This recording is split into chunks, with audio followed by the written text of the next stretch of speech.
Yan guys. Mylene, may Afghanistan, galing Afghanistan. Madam, taga saan ka, madam? Taga Europe ako. Europe. Ako naman guys, is taga Philippines. Kita nyo naman ang style pa lang. Oh, maparaan pag umuulan. O, yan na guys, ang mga pakuan dami. Natakot yung taga Europe. Damo lang guys. Natakot siya. Ang dami, grabe. Dako din na.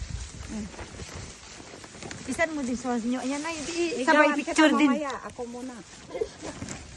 Oh, isan mo na sa ano. Oh. Tapos picture din. Ayan guys, ang dami, grabe. Hindi mo na alam kung saan ang gugulayin mo. Pero itong taga-Europe, simple lang siya. Ang bilis siyang manguha. Basket pa siya.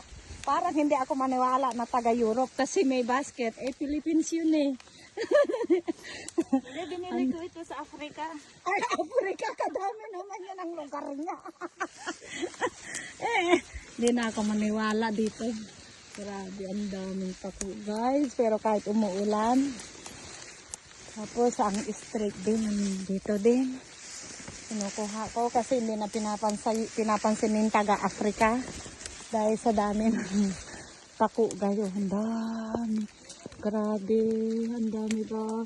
Hanggang sa taas. Ano ba to? Grabe. Saan ka pa? Ang dami. Madam, huwag ka naman choosy, madam. Kukunin mo yung mga ano. Yung ano? Choosy ka na dyan. Dinadaan-daanan mo na yung matataba na pako. Oo. Mamili nga. Mamili na itong taga-Africa. Ayan guys. Teka. Ayan guys. Oh. Ayan. Ang dami. Oh. Dito guys. Ang tataba. Kita nyo naman yan guys. Oh, diba? Oh. Okay guys. Bye-bye.